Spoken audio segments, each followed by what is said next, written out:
Hello everyone, welcome back to the Common Theory. This is part 2 of the quarter 1 tier list for 2025. You can go watch part 1 to when we go back in depth of like what all of the tiers mean, but we're joined again by our editor, Islane. Islane, how have you been, man? Pretty good. I'm like at the last boss of that Suikoden, the first Suikoden, to come full circle from what we talked about last time. But then there's still the sequel, and then the spring sale. So I ended up buying Triangle Strategy and what was the other one? Tactics Ogre Reborn. It's like a remaster of like an old game that was already a remaster, but it's basically like Final Fantasy Tactics. Both of them are basically like that. But the other one's made by the same team as Octopath Traveler, which was that's really good cool series. Yeah, so that's the Triangle Strategy one. I tried both of them for about an hour. Both super fun. Ran great on the PC.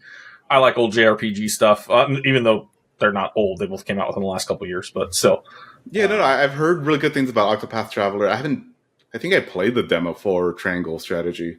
Because Triangle Strategy is like has a game where like all the characters are super interconnected, and there's like 50 character paths you can do? I'm not sure how many characters there are, but I do know that it kind of lends the Octopath Traveler thing where they're like a bunch, which that itself is kind of like basically like Saga Frontier from way back in the 90s, where there was a bunch of different people with their own little storylines. You played through all of them, and then through various times other people would interact, and then the whole story would kind of come together over time, and that's kind of what Octopath Traveler does. So I could see that being in their strategy game as well, but yeah, I haven't played enough of it yet. I'm trying to finish off this weekend games first, so. Nice. But yeah, so that's pretty much all I've been doing.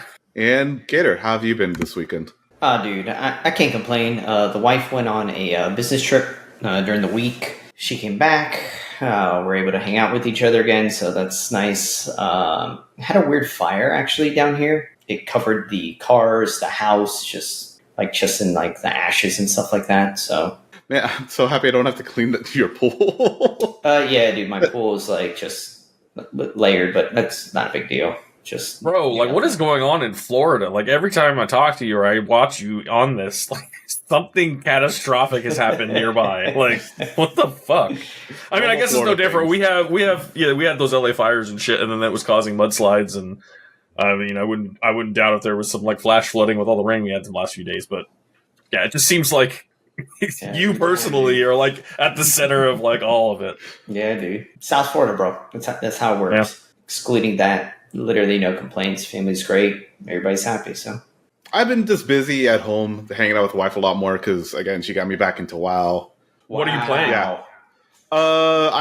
My main's a priest. Shadow priest or healing priest? I want to mostly main shadow, but Disc is fine. Disc is like that weird mix between was it healing everyone by dealing damage? So it's nice. I always played shadow priest when I would play priest, so that's why I asked. I mean, it's super nice. I haven't really gotten around to doing too much content with Shadow recently, but it seems pretty fun. And when I got to do like a Mythic 2 with my guild, they were like, oh, hey, you seem to do pretty good damage with the gear that you're at. I'm like, nice. Thanks for letting me know. So I kind of wish I would have been able to play online a little bit more often, because actually recently I was told by one of our Patreons that we have one of the more active servers for gameplay. So the other night we had like 4 games back to back between 8 and midnight. So 1 game per hour. So not only do we have games firing, they're going by pretty fast. Everyone seems to be pretty happy with it. Yeah, I just need to play more. Yeah, that's the only problem we have. There's not enough time in the world. Like trying to be a dad, a husband, doing all this content creation stuff online, playing WoW. It's just not enough time in the world. Nope. But with that, let's jump right into the tier list. As you can see, we have A through D tier. We have the explanation again in part 1 of our video, which you can go check out in the link down below or in the card up above. And we have the first commander up on here, Arabella. Islane, you love this deck. What are your thoughts? I do. Arabella's fun. Arabella's also increasingly frustrating because, well, you tend to be the thing that everybody wants to kill. And though you can run a premier package of, protection spells, you can also potentially maybe even run blinks to protect her, I suppose. But, I feel like it does great damage. You have great, life gain ability with it. The deck is very synergistic. It's a lot of fun to play when things are going your way. But sometimes just the easiest little board wipe will set you all the way back to the Stone Age, and it takes a while to regroup. Or in some cases, just people will not let you have Arabella ever. Every time you go to swing, Kunks is like, stuff out, and you're like, fuck. Okay, well, I'll play her again. And then you wait till your next turn, and then you go to swing. And then somebody else is like, well, here's another removal spell. And you're like, fuck, I don't have the protection because I haven't gotten to a draw, or I haven't gotten to this or that. So yeah, there were times where it felt like you're enemy number one, and for good reason, because, the deck can potentially slam down a bunch of 1-power creatures, and Bob's your uncle. You swing and you hit for 6 or whatever, and then you gain, 18 life? 18 life, and then you just keep doing that over and over again, and pretty soon you have 60 life and everybody else is low. And then you still lose to the combo player because people just keep killing your Arabella. Well, let's instead of say combo player, let's say like the Malcolm player, or the Gretchen player, or the Weaver player, because that's actually the deck that beats you. Yeah.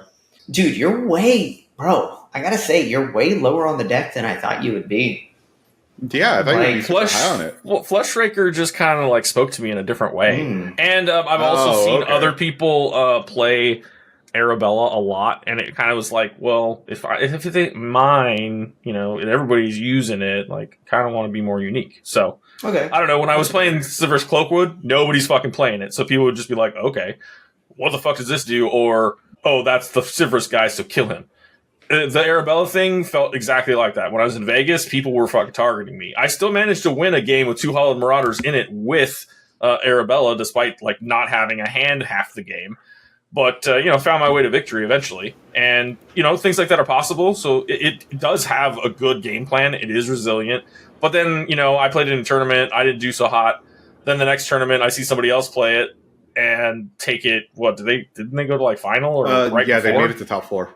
It proves the deck's good that people are getting up there. I was just sad that it wasn't me, and then that kind of made me turn my eyes towards a new brew, and I'm constantly looking for the next new thing. So where do you think this deck belongs? So as you said, if we don't want to name them the combo decks, it loses to those. It could potentially lose to the decks that are in A tier because they can storm off and win before I can drain the table. So it's probably B. I don't know if I want to put it above or below Frustraker. It's hard. Yeah. You guys convinced me. So what do you think, Franklin? What's your thought? So I could give my last 2 cents last. Yeah. So I kind of want to put it either at the very top of B or lower A, because Dargo Ketis technically is in the same camp, because Dargo Ketis is Arabella and Gut in that you're doing spread damage, but Gut is more targeted, and we'll go into that conversation a lot more once we talked about Gut Leader. But Arabella does hit everyone simultaneously, and because you're in white, you have a whole bunch of protection spells. So, I was going to joke and say, how you play Arabella is how I play Gut, which is, yes, we do have other protection spells, but we just never see them. But, yeah. So in the games where it matters, I don't see them. In the games where I'm just playing casually, I'm like, oh yeah, wham, bam, I just destroyed the table. Easy. And then, tournament, everybody goes, bam, bam, bam, you're dead. Fuck. Again, I want to put Arabella just a lot higher up, because I can see what it needs to do. On top of B. So I think it is probably a little bit more consistent than Fleshraker. So if Arabella was one of the first decks we put on this list, I would have instantly said A tier. I would instantly said A tier. I think the deck is gas as shit. But if we compare it to some of the other decks that we have on this list, like Loyal Inventor, Scholar, Zada, Shadow Spinner, I want to put it right up there with Scholar. In fact, I think that Scholar and Arabella, you guys know how I feel about Scholar at this point. I don't think I need to go into it. I think Scholar is one of the most insane decks in the format, right? But Arabella feels that same way to me, right? You disrespect Arabella a little bit, you lose. And I'm not saying you don't kill it one time. I'm saying disrespect it. You can't be I'll hold this and do this and haha. No, then the deck is tap out. 75 life. It's just, you have no idea what just happened. Some of the versions have the myriad creatures. So all of a sudden they have 15 creatures in play for who knows what the shit reason. You just lose. I feel it's becoming one of those gatekeeper decks of the format that if you cannot beat this, right? Because look at our old removal spells. Tell me if you think I'm wrong, you guys. Go for a throat. That's like Can't target Arabella. it's almost becoming like a meme in the format, right? It's the same as Doomblade, right? Why did Doomblade phase out? Like, you can't kill Loyal Subordinate, right? You can't kill a Sivirus. You can't kill a Shadow Spinner. You can't kill a Hollow Marauder. So why are you playing Doomblade? Like, if you can't kill 50 cards, like, that card's not going to go in your deck. Go for Throat is a bonkers card. It could still kill all those other cards, but then the one game you play against the Arabella, you've just lost sitting with a Go for Throat in your hand. You're like, cool. Guys, anybody have anything? Everybody's like, no. I guess game's over. And I mentioned it when we talked about Arabella in an old episode of the show here. And there's also the interesting thing, because she's an artifact, you can do things like demand answers and sacrifice her in response to somebody targeting with a removal spell. You're still losing your Arabella, but you're getting 2 cards out of it, and they wasted a removal spell. So it's like a nice little gotcha moment where you kind of come out ahead. I personally believe the deck is with Scholar, dude. I think Scholar is one of the best decks in the format. I think it could beat Scholar for sure, because Scholar just will not have an answer to the beatdown unless you get your fucking nut. 100%. Yeah. 100%. I think Arabella could beat Scholar. And with that said, that's why I think it should be right there with Scholar, because Scholar does the same thing to all the other decks that Arabella does to Scholar, right? So Yeah, and that's why I wanted to put it like at the very end of A. There's a player in the format, Azrael. Azrael was actually the one that actually brought it to the top of that tournament. He was with me in the finals when I was playing Shadow Spinner, actually. Like, he has some of those tricks of the trade with, like, the myriad creatures and a few of those other aspects like that. So I couldn't even fathom it below B, and I honestly think B is almost a disservice. Plus, I told everyone before, like, wherever we put Arabella, we technically put underneath it. So spoilers for later, or at least my thoughts on it. But no, Arabella, because it does the spread damage. Just look at the decks, though, that are in A, right? Zada doesn't care about its life gain. Abdel Blue doesn't care about its life gain. Abdel Black holds the wall, so Arabella can't hit it. Shadow Spinner, it's very good game against, like, Shadow Spinner is great against Arabella. I had a good game. I had the 2 in the tournament that I played with her. I had 2 people playing Shadow Spinner in the same fucking pod, and they played their decks differently, but it still ended up where I was in control for most of the game. They just managed to lower my life total enough to where, like, because the one ended up pumping his guy and giving, like, flying and lifelink or something, so he came back into the game eventually and overtook me. I can see it sitting with the top dogs at A tier. For me personally, it's beaten at least a couple of those decks, but, like, your mind is just going to vary. Yeah, I think because it kind of does struggle against the rest of those, except for... It does. Dargo Kedis, it's a good match. Dargo Kedis only helps it. Yeah, they only help each other. Yeah, but Dargo... Abdel Black arguably also helps. It is, to your point, not being able to get in is the hard part.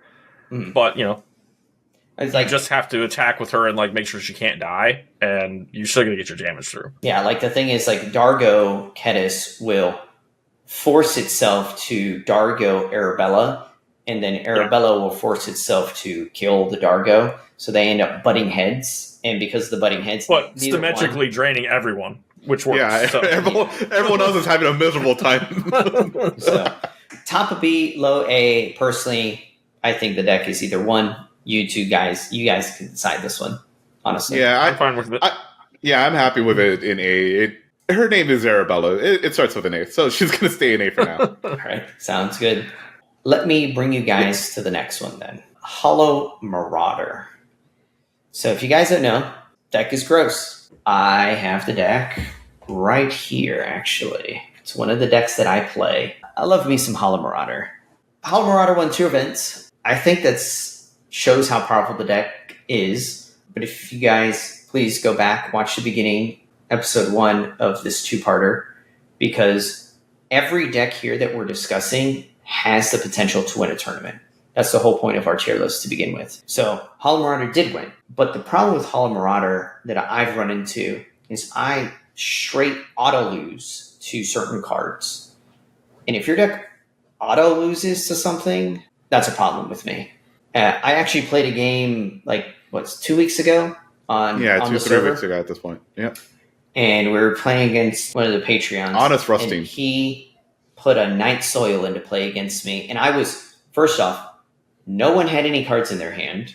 I was the only one with stuff. I had a full grip of 7, discarding down to hand size. I was in firm control. Essentially, I would untap and win the game. Like, all the cards in my hand were just disgusting. He goes, untap, top decks Night Soil, plays the Night Soil, goes, eat your creature, eat your creature, eat your creature, eat your creature, eat your creature. And I went, the Songs of the Dam in my hand was gone. My creatures couldn't swing in anymore. I was just like, fuck, what do I do? I think I lose. And then he goes, cool, play my commander, bring this thing back, do this, do that. And I'm like, shit, I lost. I was in such firm control of that game, which I found to be entertaining. And I was like, there's no way I could lose. Even the other two players were like, Gator, you cannot lose this game. And then at one point, the Honest Hearts team player was just like, hey guys, I want to like talk to you, not to me, to the other two players. They're like, hey, I want to talk to you about like, what are we going to do about this Hollow Marauder? And I stopped the player for talking for a second. I was like, hey dude, they're not going to help you. And he was like, what do you mean? They're going to help me. I was like, no, they're not. And he's like, why? You're the top player at the table right now. I can't cast Hollow Marauder forever. And you have a full board state. I have cards in hand that aren't doing anything because they're like all dead cards because you ate my graveyard. And you're the like top dog here at the table. He was like, uh-oh, not good. So me and him just essentially beat the crap out of each other for the other two players. And then one of the other two players won the game. So I don't like that dynamic. And the other thing that's like super hard on the deck to me is you lose to decks that could accidentally win the game. So like Scholar and Weavers and Malcolm and Abdo. All of those decks can accidentally kill you, right? You said it actually a few minutes ago. You have a Relic of Progenitus? My whole game is fucking ruined. Well, I mean, you said it earlier, right? A deck like Arabella, right, can accidentally win. That's actually a shitty way to say it, but like accidentally in the sense of like attack you. No, you can't do anything. Attack you again. Oh, you got a bunch of cards in your hand. Can you not just kill the Arabella? Nope, I can't. And you're like, huh, okay. And then you just swing in 2 times, 3 times with Arabella. The game ends, and the Hollow Marauder player is just like, okay. And you were just saying that earlier. That's exactly what happened to you, Isley. You're like, cool. And I've had the same situation where I was against a Hollow Marauder. I was not the Hollow Marauder player. I was playing Scholar. They discarded everybody else's hands. Scholar is able to keep hand card advantage to keep pace with Hollow Marauder, and I was like, you got rid of all their answers, bro. Go to win the game. You don't have an answer? Go, you lost. I've also seen the same pattern with Weavers, right? Where Weavers just has like 3 land and tappers, has all the auras, but 0 cards in hand.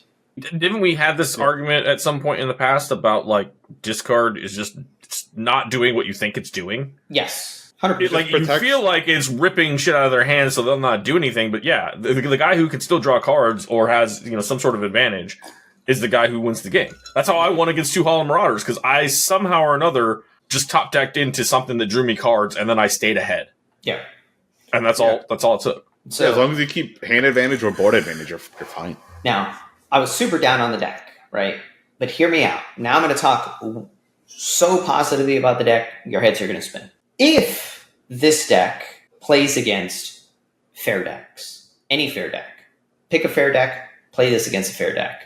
Like nothing with freeds, like none of those styles of win conditions. This deck is the deck that's going to win the game. They have to have like the Night Soils, the Tormonts, Relics, Spell Bombs, but they got to have multiples of these because it could power through 1 or 2 of them. Not the Night Soil. Literally auto loses that card. But the deck is bonkers in the fair game of Magic.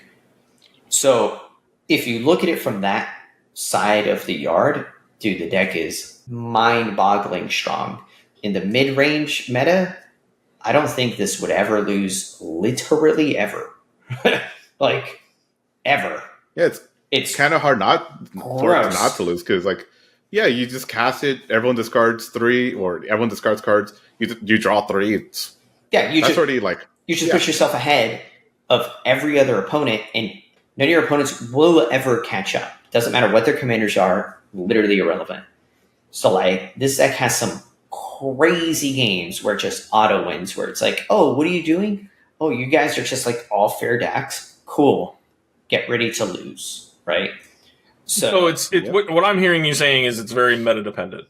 If the meta is going to favor a different type of deck, then it's cool. But maybe the meta it was a favorable matchup in the meta where it won tournaments, but maybe not so much now. Well, I mean, if you looked at the last few tournaments that it was playing in, like it did very poorly because like people were like, "Oh, hey, what are you doing? Shred memory your yard." That's the thing that I think really determines where things go on a tier list is people discovering that, oh, there's this one thing I can do that fucks your whole game plan. Correct. And if that's a thing that everybody can play reliably, like a relic, weakness has been exposed, and like, will you ever be successful again? Unless something new gets printed that like pushes it over the top again, and that's why the meta changes, ebbs and flows. Yeah, and that's the thing, because like graveyard hate will always come and go for like the Relic of Progenitus and Torment Script. Those will always come and go. But every white deck has Thraben Charm. Every black deck has Shred Memory. I mean, I don't know of a single black deck that wouldn't play Shred Memory, right? That you want to play 2 copies of every removal spell in your entire list at that point.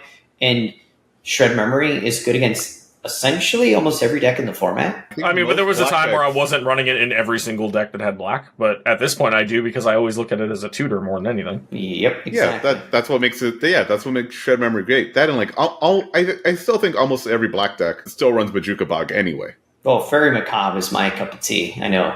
Yeah, I like Fairy Macabre. Me and Islane are Fairy Macabre enthusiasts, to say the least. So I love that card. Yep. It's like, oh, what are you going to target something in your grave? What are you going to target? It's not there anymore. Yep. So I want to put this deck in C tier. That's where I'm thinking. I'd probably put it above Sivris, only with my current play experience. As we talked about before, like you've had some improvements and you've done some stuff, but no, just because, I mean, it's won a tournament. Mm-hmm. Yeah. It's won 2. Yeah, that I think is a good enough thing. What I would like to add, though, leaving it in the C tier, I don't want to. I agree with you. What I would add is that I feel like it's a highly. You have to have a high political game plan. I feel like the deck works a lot better when you can talk your way out of things or talk your way into things. Yeah, because there are times where you just start stripping people's hands and like you're the threat, so they're going to keep coming after you, and you're like, well, I don't care because I already got all these creatures. So my guy cost 1. It's it's the Dargo problem. Where you can't really reason with the guy because he's like, I can just get it right back. Yeah. But at the same time, like, you have to know when to, show him, when to fold him. Like in my tournament experience with this guy, blowing up my commander just because I had a relic. It's like, that's not a good political move. Like, there are better ways to go about it. And I've seen in the tournaments where it won, where I played against it, well, we all know who played it, and we all know that he's good at talking. So super fair. I think that actually leans into it a little bit. I think why it hasn't had as much success is because the people that are playing it now aren't really the talkative types, aren't really trying to make deals or like table police or any of that shit. Yeah, I was going to say it's also super important to remember that Hollow Marauder does say target player, so you can say you can make deals. You two discard, you keep your hand. Right, which is probably going to bite you in the ass. It's probably not sound advice, but but sometimes you have to. It does bite you in the ass. Like I completely agree with that because you're going to give one player that little bit of an opportunity, and then they're going to do what you want. They're never going to let you do that again. Are you going to try to convince us anything above C tier, Franklin? Nah, I even got convinced that C tier is fine. I was going to say D because I was never really super heavy. Me personally, I was never like high on the deck. I was like, sure, it won 2 tournaments, but in like an open play against like the decks that we're used to seeing, it doesn't fare that well because again, discarding actually protects the other control decks at the table that all they need to do is untap, draw. Here's a win. Well, actually, you know what? To be fair, I don't want to put it above Sivris. You know why? Because Sivris packs in the grave hate that's going to fuck it, and I don't think I've ever played Sivris against it. But I don't see a world where like I care about discarding cards because I just reanimate shit anyway. Or if I don't reanimate it in some sort of fashion, then it's there for other reasons, but you're also potentially discarding stuff that triggers Cloakwood, right? So, like, you're not really losing out on the transaction. So I think Sivris might actually be a better deck. Yeah, that and Sivris, you could always tech in Night Soul if you really want to hate on. Tech in, bro. That's in the deck. What are you talking about? We play that card. You just need to draw that card, right? And we play Shred Memory to go get that card. Since it's already 2 things. Cool. Exactly. Yep.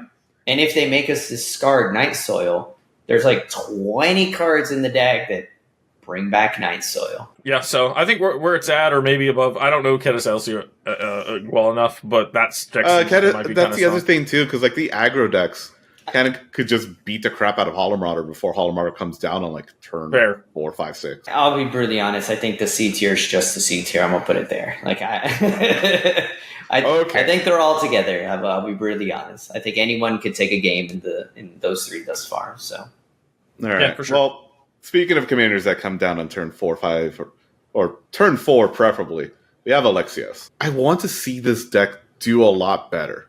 That's the only problem with I have with it, because it's the same problem that Slicer has in CDH. Because like when Slicer came out, it was wrecking house. When Alexios came out, it was beating the crap out of everyone. But now like we have so many O-ring effects, and now that we have Imprison on the Moon and a whole bunch of other ways to just like handle Alexios, it's kind of rough out there for it. I don't think that's fair, Franklin. A lot of those cards literally do not see play in tournaments and things of that nature. It might see like 1 or 2 open play games for players testing it, but like you're not going to see an Imprison in the Moon against Alexios in a tournament.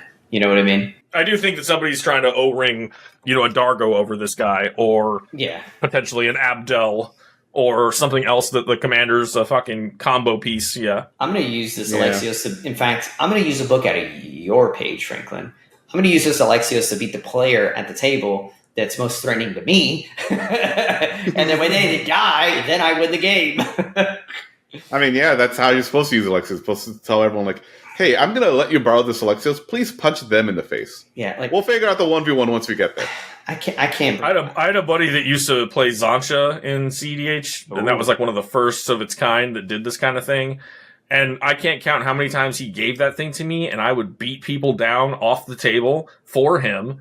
And then he would turn around and be like, well, I have all this mana, and he'd make me draw my deck. Whatever. I can't remember what the clause was, but there was something on there where I could draw. And I don't remember if it forced draw. No, I don't think it forced draw. I think it did damage to me if they did it. I can't remember, but I would lose by having his Zansha. And I'm like, man, this sucks all the time. You always give it to me. I can't see this deck being above D tier at the moment. I agree. It's kind of the Larry problem right now. I think it's worse than Larry. Larry, I think, is much stronger than it. I don't think I've actually played against it, to be honest. I've played against it several times. I've never lost a game against it. Now, I'm not saying... I think it's one of those really cool on paper things that just like doesn't meet its full potential kind of deal. Yeah. Oh, that's kind of sad to see. But, all right. Well, I guess that's enough for Alexios. But let's move to a much better... More better commander from from was it Assassin's Creed, Shao Jun. So I built this, but I built it in CDH, so I have no idea how it performs in this format.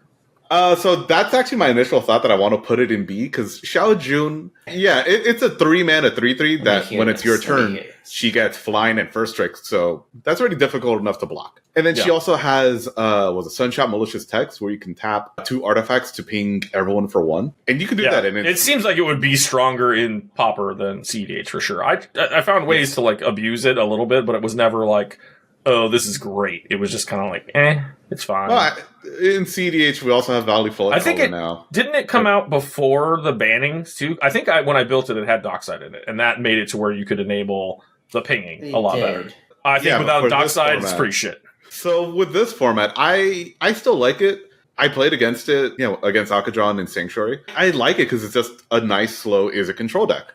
It does put a clock on the table because, it's using its artifacts to ping everyone. And it has like big beefy dudes in the Salamander and Mirror Enforcer. So it can protect itself pretty well. Alk just played a nice slow game of just like countering whatever stuff needs to get countered or dealt with. It feels like it's on a very similar like lane as like what Fleshraker is doing. Because you want to have a good amount of artifacts to be able to do the pinging, but then you have like Izzet. So like your spell quality is a lot better, obviously. Well, I think you said it last episode. Is like I think it's one of the best things that you've said. Izzet is like one of the best color schemes like in the format. This is one of the last tournament winning decks, and I've watched Franklin play tons of games on Malcolm Kedis at this point, and I've watched him win with Sunshot Militia pings with no combo, right? And that's exactly what this is doing. It's the same exact thing. So like, but your command is enabling pinging too. So I think that's probably better. Yeah. No, and like I said, with just loading her up with artifacts and equipments, she'll beat people down. So here's my comparison basis, though. Shao Jun reminds me of Sybaris. I think Sybaris is very, very strong, and I think Shao Jun is very, very strong. Sybaris is doing similar things, right? The whole pinging thing, ping the lives, so on and so forth, right? While I'm sitting back on it's very slow, right? The version of Shao Jun that we're using as a comparison basis right now it's slow, right? It's not winning before turn 8 unless the table is helping it, right? It's not doing the deed on its own. The same thing you said about Glaring Fleshraker, essentially. Exactly. But I think Glaring Fleshraker could do it more explosively. So I can't see that being a B tier deck at the moment. I think it's probably a C tier. I can't see it being above Vhal and Marauder, I'm going to be really honest with you guys. I think the deck is good. The caveat I keep saying to you guys, if it's on the list, the deck is good to us. So please don't forget that. So even if we're putting a deck in D tier, it doesn't mean the deck is bad. The deck is here because this is the tier list, and these are the best decks to us. I really think the deck belongs in C tier, personally. Maybe you guys feel differently. Let me know your thoughts. My argument was, like, it's Fleshraker or Arabella, but in Izzet. To some degree. Now, it doesn't do the explosive damage like you already said about Fleshraker can have those storm turns that just go bam and you get hit by a lot. And Arabella has those turns where you got a bunch of creatures down and you swing and hit everybody for 6. So in that way, they are more explosive. Shao Jun requires that sun, whatever the other pinger is the same thing where it's Sunshot. Sunshot. I don't run that one in any of my decks because I always feel like it's just the worst version of the ping that you would want.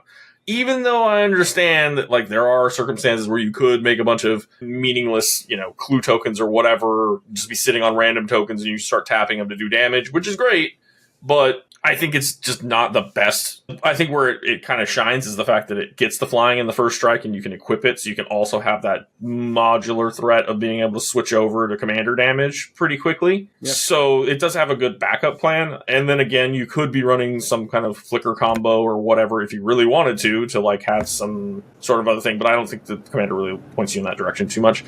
Still, it is kind of pinger.deck, and if you run every single red pinger, like, you're probably going to do a lot of damage. I don't know. I didn't watch the gameplay of it in the last tournament. I was kind of busy that day and just never went back and watched. I don't know where to put it, honestly. Like, your argument for Sybaris being better, I kind of agree.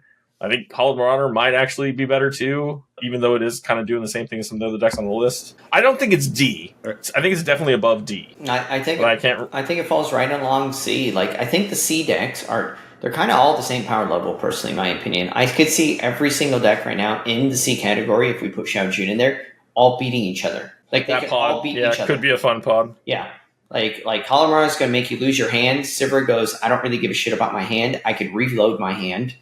Syr Konrad goes, I'm just going to Voltron you. I'm going to draw a giant growth off the top, brute force for the record, and slam into you for a bunch of damage. And Shao Jun's going to be like, I also don't need my hand. I'm going to play artifacts and other cards that I just tap, turn sideways to ping the table too. So, like, I think it's a solid C tier list. What do you guys think?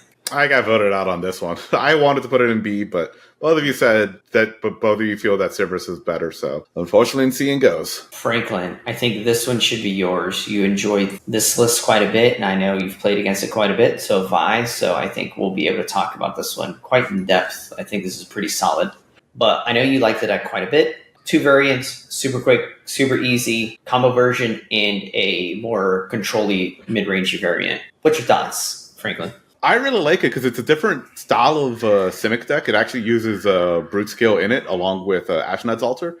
And it actually finds Ashnod's Altar, thank God, with Drift of Phantasm.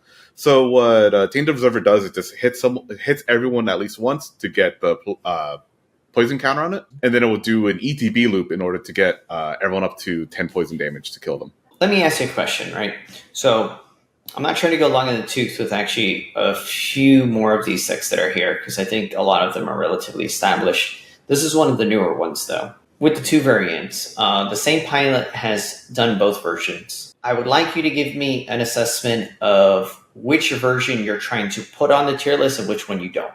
We're putting the combo version on because according to them, they have like a 70% win record with it. Because again, like once they have Brute Scale online, they can just combo like through a million different ways. Because again, being able to proliferate, and you have like Pantat Prism as well as the depletion lands. And just being able to untap them too, it's nuts. Well, it's a lot better of a deck now, I would say, because the first time I played against it was like on my stream around whenever that set came out, and I think it was Mom. Yeah, it was a long time ago. So yeah, it was like I did a gimmicky, hey, everybody that's playing on the stream this week, let's build decks from this, and I don't even remember what I built from that set, but this was brought, and I think it did okay, but it didn't really perform all that well.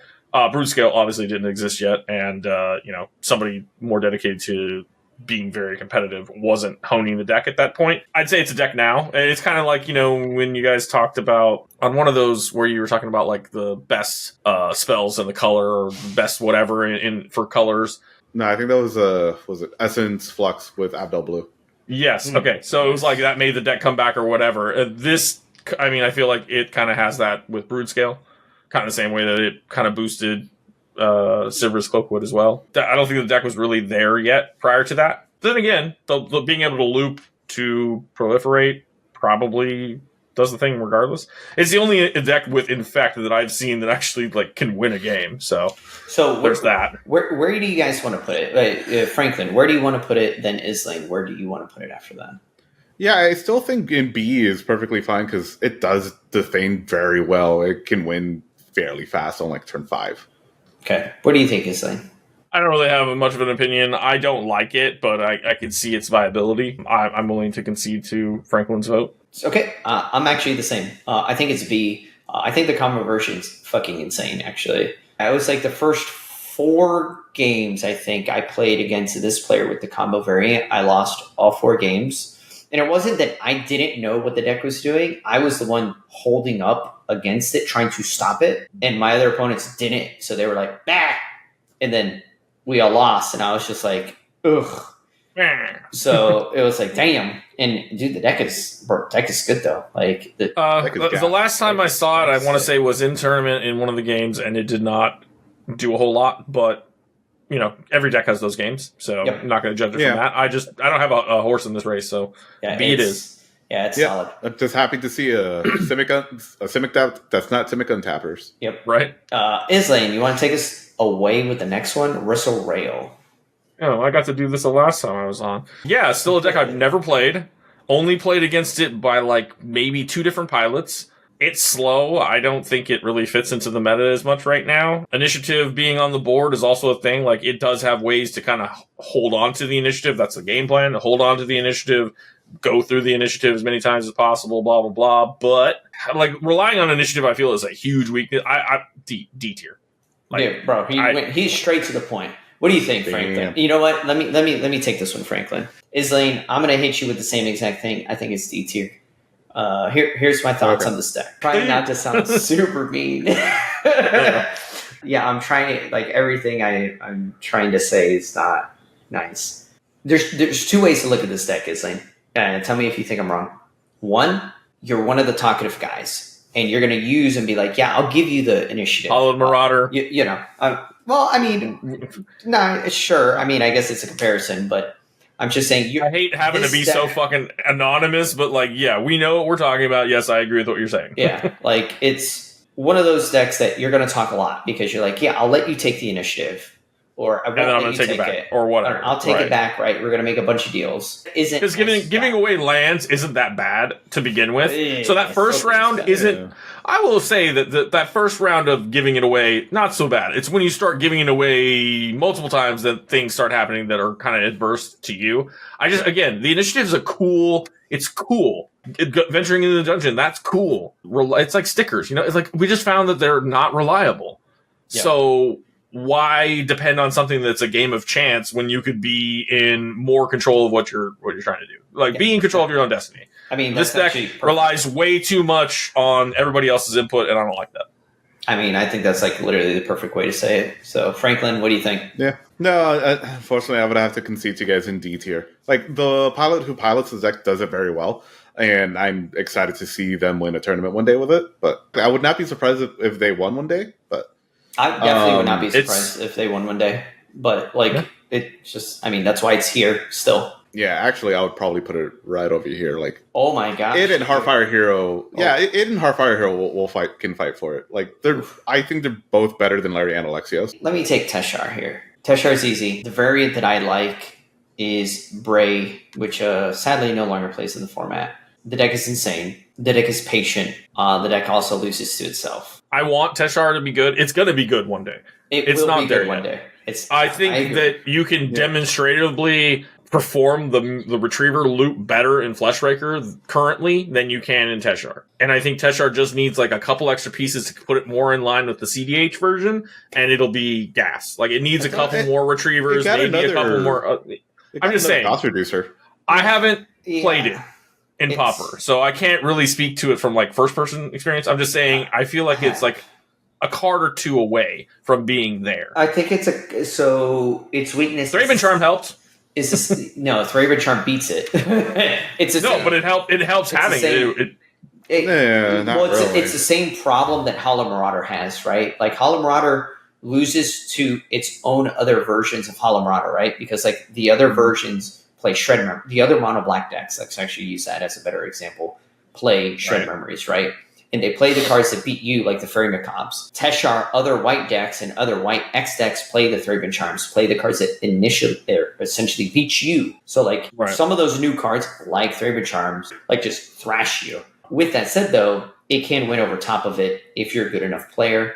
That's why I think it honestly belongs in D tier. Because I'm in agreement. Like, it's just, but the deck is good, guys. Like, it's just... overly complicated. Like you lose to yourself all the time when you play. Think back to the first time you played against Abdel Blue, and they tried to explain, like, this would be me against Gator probably, him trying to explain to me what the fuck is actually happening on the stack, and I'm just like, what? And then he's like, oh, you tapped out? Guess what? Here you go. And I'm like, what the fuck just happened? Like we just Teshar's kind of like that. Yeah, Teshar's like that too. And it's like that in CDH as well. It's just, it has a really well-defined line there, because all the cards are available. In this case, you're losing out on several of the pieces that help interlace through parts of the combo. So you don't really have the redundancy, and you don't have the tutor ability, etc. So it does have some weaknesses still. I would say, probably it's down there with the other monocolored decks in this list. Yeah, really. Well, with that said, Franklin, would you like to take us away with the next one? Yeah, this monocolored guy is going to go better. Best mono black control deck in the format. No questions asked. Ooh, dude, Dan. No discussions. Bro, you got the hot take today? Okay. All right. I mean, I like Konrad better than Marauder and Larry as well. So I'm with you. Okay. Yeah, he's a man on a horse. He'll beat you down. Okay. Kind of does the thing by himself. Yeah. Why doesn't he have flanking? Or horsemanship. Yeah, either one. Bro, if they gave him menace, he would go from uncommon to rare instantly. Oh, that's true. If they gave him any other keyword, he would be a rare. Like, most people think it's ridiculous that it's an uncommon already with the amount of text that's on that card. Let's be honest. The fact that you ping people for stuff coming out from your graveyard and then going back in is insane. Was it with Tortex is like pay 1 block, do 2 damage to you. Okay, it just inadvertently makes people take damage. Like they do their own shit and they still. Islane, what do you got? I said I mean I like it above. It's right there with Silver's Cloakwood, so it's they're right next to each other. I'm fine with that. Ooh, okay. They're doing the same kind of shenanigans, just in a different way. Okay, here's my hot take. Speaking of variants, the rat version not so great. We're not talking about the rat variants. The rat or not rat variant, the rat version that is that's a meme. Let's be realistic. Only one of them has even historically ever even top forward, and that's been the one that Aggro Aaron plays. Ironically, Aggro Aaron plays this deck, right? It's a freaking control deck. Okay, let's see if I can convince you guys. Any Ashnod altar deck in the format cannot win the game if Syr Konrad is in play, right? If you're doing loops in and out of your graveyard, correct. You lose. You cannot beat actual physical Syr Konrad. He's like a Suture Priest in the zone, right? You have to find a way to stop the Syr Konrad. In fact, the way I actually look at Syr Konrad is I look at it more as like a freaking, what a lot of players like to call, which I always hate the statement about it, is a combo deck. Because like, Franklin, you already said it earlier, when you get that enchantment in play, 1 black, pop, pop, pop, pop, pop, pop, pop, pop, pop, pop, pop. You just keep switching the 2 creatures. You have 10 mana, 20 damage. Ironically, that sounds like I'm like living the dream at 10 mana. It also sounds a lot like Sivris with the thing on the Plague Rats, right? Yes. Or Crypt Rats. Exactly. Sadistic Elite. So, right? and that's where they're kind of in the same sort of ballpark where they can do that out of nowhere and just dome you. Yep. Like, I don't know what happened. Syr Konrad was like, used to be like one of the boogeyman of the format way back when, and then it turned to like doo-doo. And then we had a few players start playing the deck all the time. And I gotta be honest, dude, I'm gonna vote A tier. Maybe you guys think I'm like smoking some stuff here. I promise you, no, I don't do any of that. Yeah. No. So my argument against that is all the Astronauts decks can just kill Syr Konrad before they combo off. Sure. I mean, So, that's fair. I have an issue with going. I feel like it still probably loses to Scholar, because Scholar doesn't give a shit about its life. It can have one life and still win. Played against it with Fleshraker. They're on the same level. I haven't played against the other two so much, so I don't know where Konrad relates to them. I would not put Konrad above Arabella or any of the other decks on that list. So Yeah, 'cause I think it's right in between Scholar and Fleshraker, personally. Yeah, because Low Inventor and Tainted Observer are both Ashnod's decks, and they're both in blue, so they can just go bounce Syr Konrad. All right, so as I was saying, Mirror Retriever Loop. Yeah, but like I can't. I mean, sure, right? Like I think you finally got outvoted on this one. Yeah, I did, but I could switch it up on you. You know what? Here, but I think I was gonna say Conrad's been discussed up and down. I think there's other decks on this list that deserve a little more attention. Yeah, I'll give it to you guys. Like Syr Konrad is a soft. Yeah, like later in the year, I love the card. He's great. Yeah, I just hate playing against him. Yeah, later in the year, Syr Konrad stocks will probably go up again, like it usually does. But right now, it's a little bit lower down. Yeah, but you agree it's the best mono black deck in the format, yeah? For sure. I do. Okay. Gator, you had this deck for a while, right after Lobert won with it. I did. You picked it up. Sent it away. Not because I think the deck is bad. Tutor ability is fucking strong. I think it's really a strong deck. I've never played it, so I don't really know the lines. I played against it and lost to it, and it seems cool, but like I'm not high on it. I'm just kind of it feels kind of meh to me because it's like it's almost cheap. Good. But yeah, I mean, I'm not saying it's bad. That's why we're talking about it. I think I think a good player plays a deck or plays that style of deck, which ironically, the Loyal Inventor player is a Sphinx Summoner player, and that's who I sent my list to. And I lost like 14 games in a row with the deck. Sent it to that guy. As soon as I sent it to him, the first game he played, he won. The second game he played, he won. The third game he played, he won. And I was like, yeah, okay, cool. I suck. I'm just garbage, dude. Like that just speaks to play patterns, honestly. Because if you look at the decks that I've had a part in, like helping form, like they have a similar, like Arabella and Fleshraker, they're so fucking similar. It's like apples to oranges. But yeah, and Cloakwood is doing the same shit. It's just on a different axis, but it's still all kind of symmetrically hitting the board for whatever. I built Zoyola, same fucking kind of thing. It does the same thing. It's just different. You know, most of the decks that I've played are kind of in that light. And when I do play some of the other decks that are like more combo focused or this or that, I like find myself not having as much fun. Like I love Malcolm Kedis, don't get me wrong, but it's still a fucking pinger deck, you know? So still falls in line with my play style, and that's why I play it. So I think that is why some of these decks are, you know, good for some people and not for the others. I'm going to vote B. I think this deck is gas. Like, I think this deck's very good. And with the decks that I'm looking at in B, I think this is an easy B. Also, too, this deck can pivot, which very few decks, like I've said before, can pivot in the format, and this deck can. Oh, yeah, I was going to say that. I kind of wanted to put it in C because it is a little bit slower than the other ones, and it kind of matches the speed of the C decks, but it also beats people's faces in with Filigree Attendant. Yep, and cranial plating and stuff like that. So, like, it's really hard for me to see it below B. So I'm going to say it's pretty much smack dab there in the middle of B, I'd say. Yeah. All right. Well, let's move so B it is. On to the next one. Vizkopa Cabana. Franklin, what are your thoughts, dude? So I've seen a lot of people trying to get Vizkopa up and running again, but unfortunately there's been a lot of talks about it. Hasn't really seen like too much progression with it, which is kind of sad to see because like I want more people to play Vizkopa. I still think it's a cool deck, but until more people start playing it and actually start playing it and start rebuilding it, I don't think. Isn't it just worst Abdel Black? No, it's different, but much different because Abdel Black has a game plan. Okay, Wow. Franklin. All right, we're gonna stop you with that one. Technically, won't argue against it too much because the game plan is gaining life. The swings you can get though, where like somebody just dumps a bunch of mana and like hits you everybody for so much, and that's you just like- Yeah, lose. but like once again, I've that's seen later it on. happen though. Yeah, but let's think about the auto losses, right? That was one of the big things. Like, Oh, if sure. you see, like, Loyal Subordinate is sitting at the table. First off, Loyal Subordinate has played against this deck a shit ton. And I have watched the Loyal Subordinate player beat it every single time.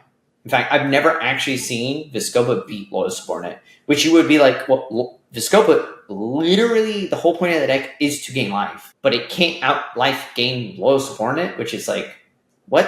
That's super weird. And it's because it's so... It's just old Magic design. Well, it's long in Yeah. the tooth, right? Like, you Yeah. need this much mana, then you need this much shit up, then you need this much and this much. It just doesn't work. It would almost be better if it was Rakdos, just because you'd get even more rituals. Yeah. But, like, with that said, I see you have it over there in D, Franklin. I definitely say D. I moved it down. Like, 100%. Yeah, I mean it's on the downtick again. It's not like, you know, what was it? I don't remember who it was that won with it like a couple years ago or whatever. Wasn't that Rags to Riches or RIW? One of those. I think it may have been an RIW. RIW, Mm. yes. Yeah, so like I know it won a couple years back, and at that time, that was I think when more people were like, "Oh, super high," and they're like, "Oh, well, let's make it. It's a thing. It's a thing." I think that it may have been more just somebody played it for a long ass fucking time and just knows the deck more than the deck is good. Well, no. So the reason, that was actually Paul that played it there. We have a video with him on the channel here. Like, way back when. They literally say in that video they won due to politics.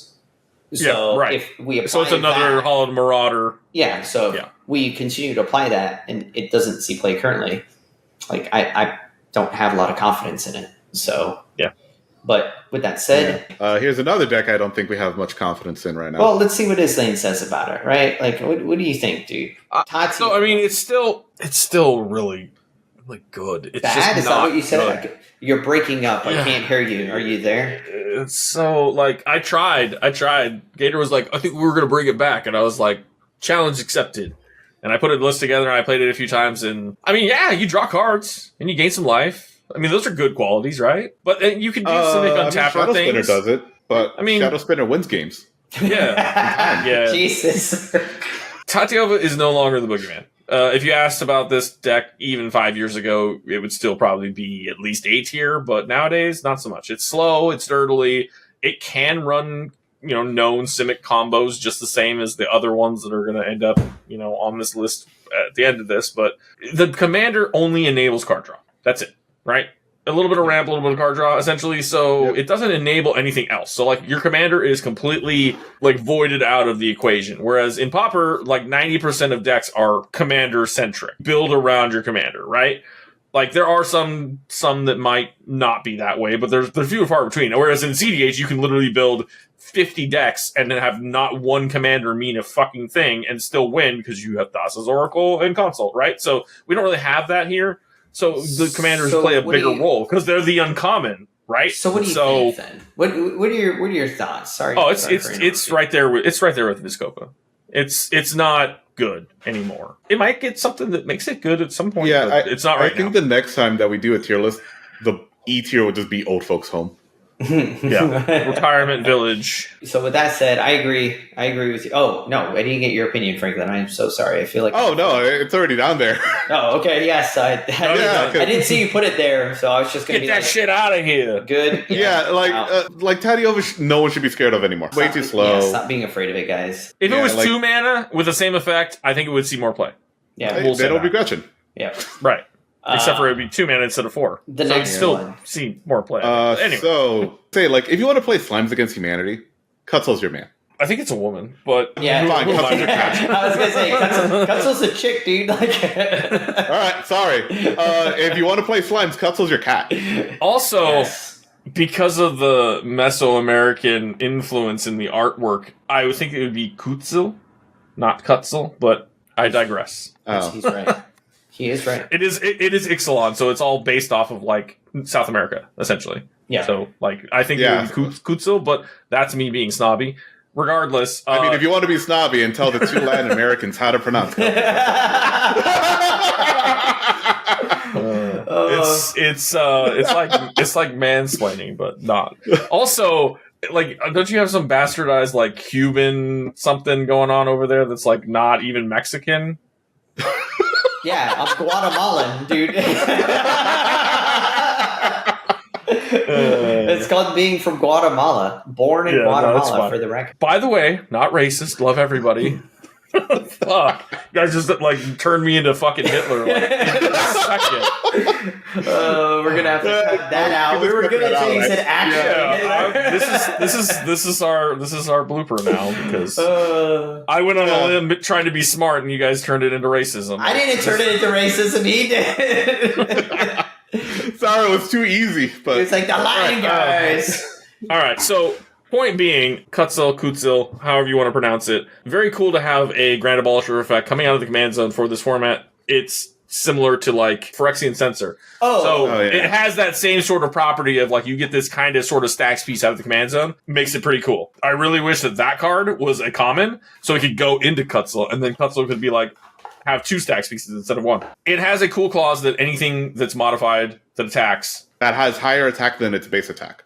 Right. So anything that's buffed up a little bit, so you can run Anthem spells, you can run different things that might give, a little temporary boost, or you can just run a bunch of shit that like comes in and applies counters to things. You can run a bunch of evolved creatures, other things like that, because they just automatically do that to themselves, and that provides you with card draw. It's Selesnya, Tymna in Pauper. It's pretty strong in that regard, but there's not really any combos. And unfortunately, like because it is a Grand Abolisher, you're protecting the player in front of you. Then, the next player in turn order. So let's stop saying Grand Abolisher, because Grand Abolisher stops activated ability. This is Ranger Captain, actually. Yeah. This specifically lets you use your activated abilities. For instance, a Pestilence. For instance, are there any commons that are like, like Spellskite or anything like that, where it has an activated ability that can counter something? Is there anything that's at common level? No. We only have we have the standard. If you had that would be fucking busted. And if you have any white or green creatures you can think of that have activated abilities that are common,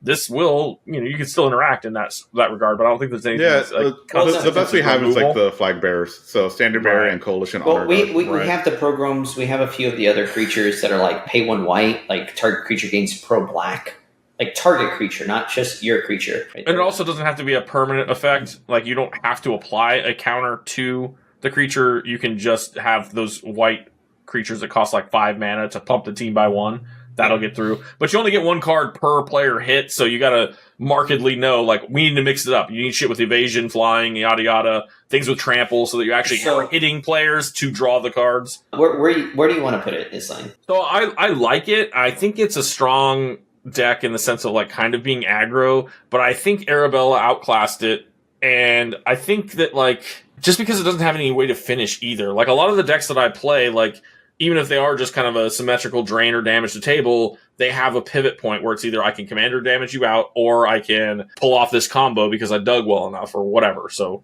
like there's a definitive end point where this one just feels like it dirtles until it either wins or doesn't. Like drawing the cards isn't drawing you into a win con. So I think it's probably, I'm looking like top D, bottom C kind of thing. Like I don't think it's great right now. So my argument is just D. Like, I think it's just a solid D deck, because here's the problem with it. I think Franklin may agree with me on this one. You're drawing cards. You're functionally drawing the same cards that you've already played, whether it's Slimes Against Humanity or not. So you're always moving to combat because that's what your commander wants you to do. So you're trading resources with people. You're attempting to, at least, right? So you may be losing resources and you're tapping out almost every turn. You're never being like, swing for 4, everything's untapped, drew 3 cards, someone go, and then you're like actively interacting with say, but no, you're tapping out, you're playing a thing, you're doing the thing, moving forward, and so on and so forth. So you can't be playing like Soul Sisters and stuff that will keep you healthy. But you can't stay healthy against, forced to draw your whole deck. Yeah. Okay, I guess I lost. Right. Yeah. So I say D tier, personally. What are your thoughts? I'm fine with that. Yeah, I'm fine with D, because I did say that before in a previous tier list where, like, Kutzil, you're drawing the same card. Like, it's nice, it's cool. But we could be doing better if you were things. digging towards a combo, I think it would be much stronger. So if there becomes a time when there's a Selesnya definitive 2-card or 3-card or whatever, however many card combo, I mean, I guess you could do Mirror Retriever stuff. I don't know. But, like, but if you're need to find digging a way. towards a combo that, like, synergizes with the rest of the game plan, then great. You know, like a mini Crater Hoof type effect or something that just, like, kills the whole fucking board or whatever. So, you dug far enough to get to it. Are we good to go D tier with Kutzil? Yeah. Let's move on to the the strongest buff we have in the entire format, Inspiring Leader in Gut. Franklin, hit us with it, dude. I think I already mentioned it earlier. Wherever we put Arabella, we'll put Gut 1 tier below it. It's my favorite Boros deck in this entire format. The only problem with it now is that you have to be so good with threat assessment and knowing exactly what every other deck at the table is going to do and will probably do, because you need to know who you're marking to kill, how much damage to apply to them, and when to actually cast your background. Yeah. Because sometimes, like, I have the 3 mana available to cast Leader, but I also have a grip full of protection spells. Realistically, no, because whenever I play it, I never have protection spells. But watching Aaron play, that's a play pattern he does. Like, sometimes, like, he doesn't actually cast the Leader, doesn't need the extra damage, because he knows that he's going to get targeted. So what you do, just hold up the protection spells instead. What are your I thoughts? think that is kind of inherently a weakness of backgrounds as opposed to partners. Because, like, Dargo Kedis is just like, I don't care. Remove either of them. I don't care. Because Dargo's going to cost me 1 mana, and Kedis is going to... sure, it's going to cost me more as time goes on, but who gives a shit? Malcolm Kedis is the same sort of thing. I'm making treasures, so, like, I'm going to bank mana, and if you kill my shit, I just recast it. Who cares? Abdel, and then... But then you go to Abdel's, and it's like, their backgrounds are only... Abdel Black, the background actually matters. Abdel Blue, the background is just there for the color, and that's fine. But when you get down to, like, I feel very strongly about Gut Leader and Sivris Cloakwood being on kind of a similar playing field in the fact of what you said, like knowing when to deploy your background as opposed to when to deploy your commander. So, like, you have the same kind of issues. Like, Sivris, you want it to come out and you wish you had fucking haste in these colors, but you don't.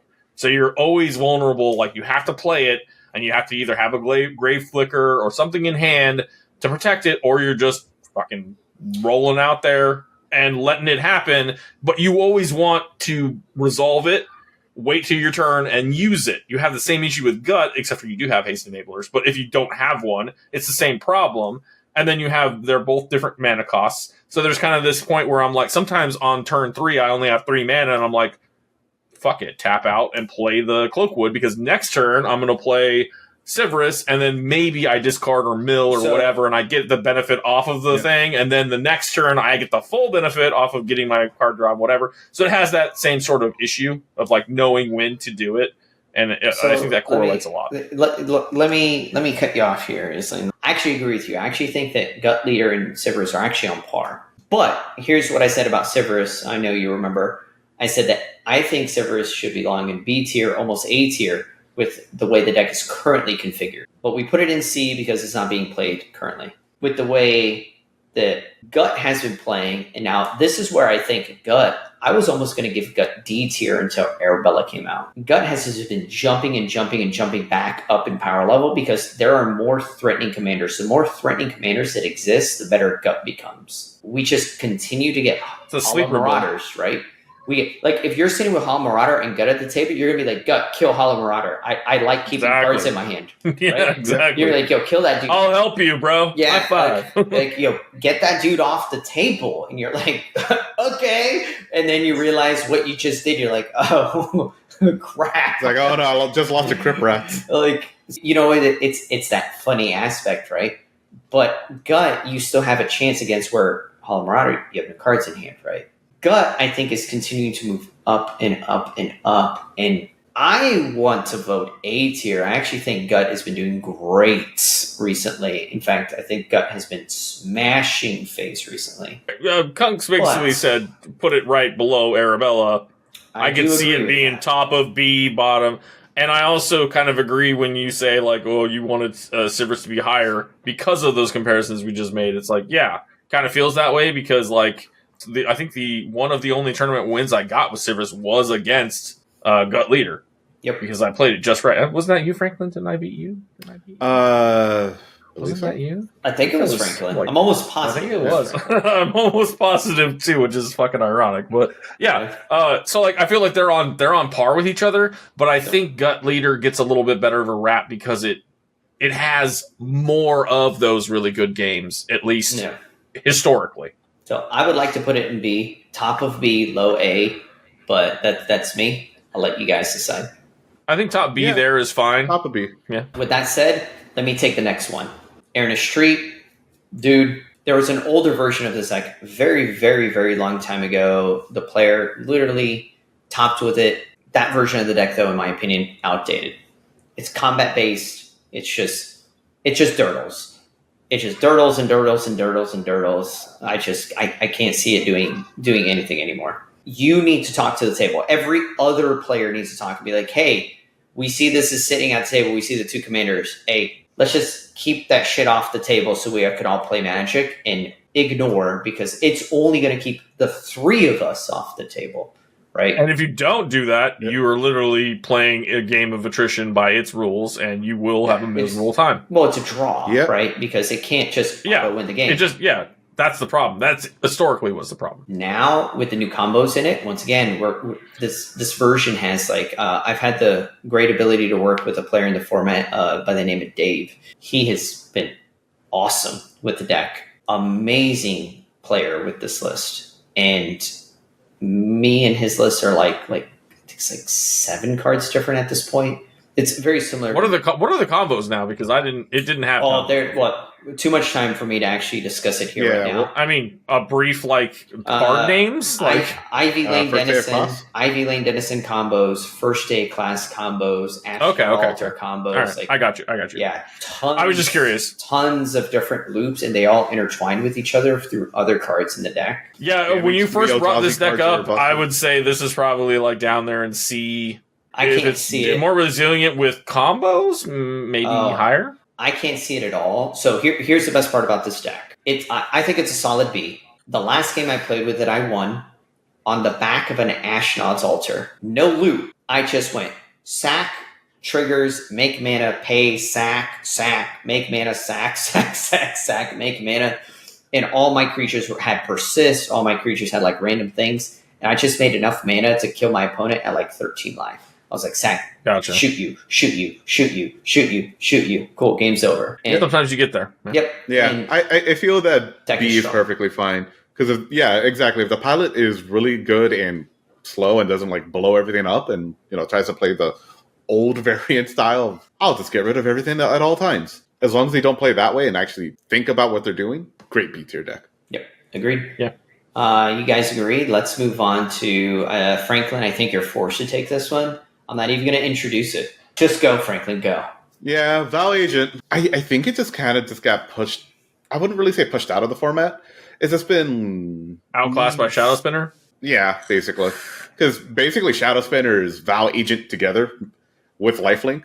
It's kind of what Vhal Agent wanted to do, which is get bigger, punch people in the face, draw cards, but it's just more compact. It saw a lot of tournament play for sure, but I didn't see results. So it did. It always made it super far. Several top fours. The deck was it's a free from the real deck. It's hard to be like the deck sucks, right? No, I wasn't insinuating it sucks. It was more that I could have sworn that the first couple 2-3 tournaments that it didn't go that far, but correct. No. It did not go too far in the first few.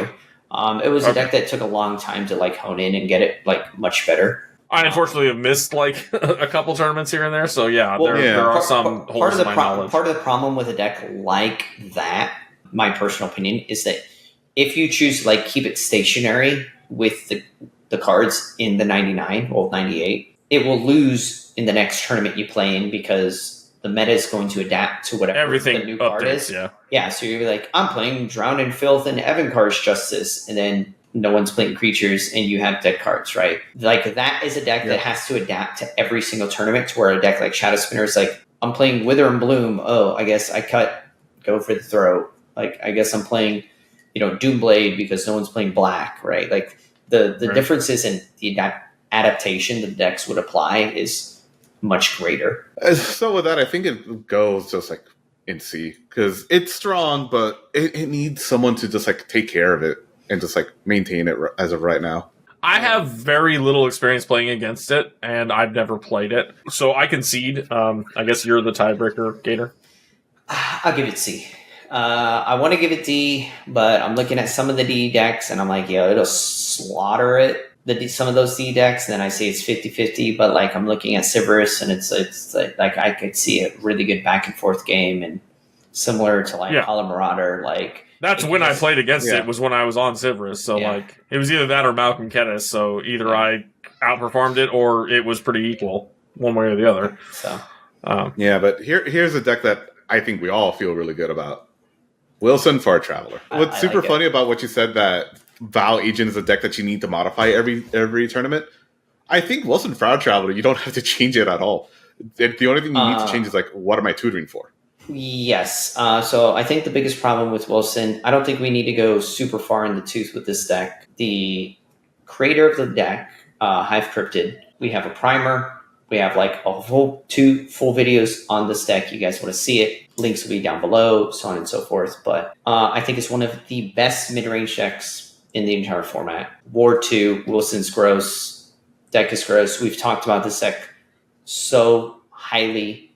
Like, I don't know what else to say about it. I still have only played against it. I've never played with it. It looks strong every time I see it. It's produced results.